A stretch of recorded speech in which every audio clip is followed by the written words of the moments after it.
Hello, I'm Josh Paulson, a multimedia writer and programmer, and welcome to Your Story Now.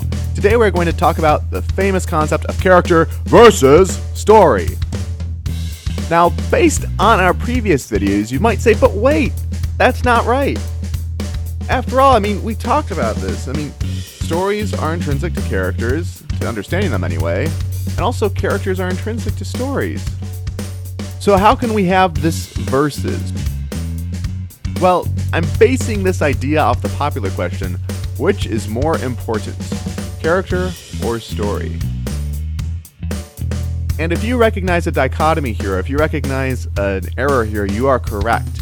Because characters are intrinsic to stories, and stories are intrinsic to understanding characters. As we said, characters develop stories, but also stories develop characters. So what do people usually mean when they say which is more important, character or story? Well, from what I've seen, here is the idea behind it. My story is weak, is where people will start. Or my story feels weak.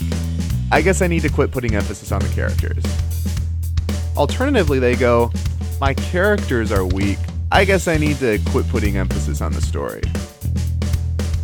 But here's the thing with a mutualistic relationship.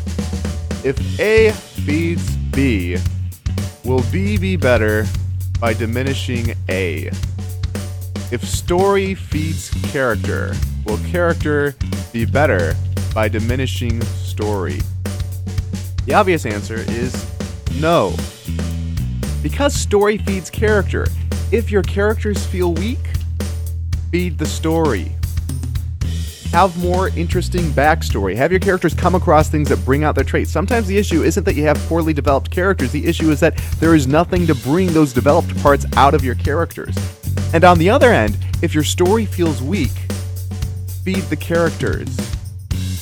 Because you are not going to strengthen your story by weakening your characters, because your characters develop the story. They are intrinsic to the story. So rather than this idea of characters versus story, we need to realize that characters and story have a mutualistic relationship.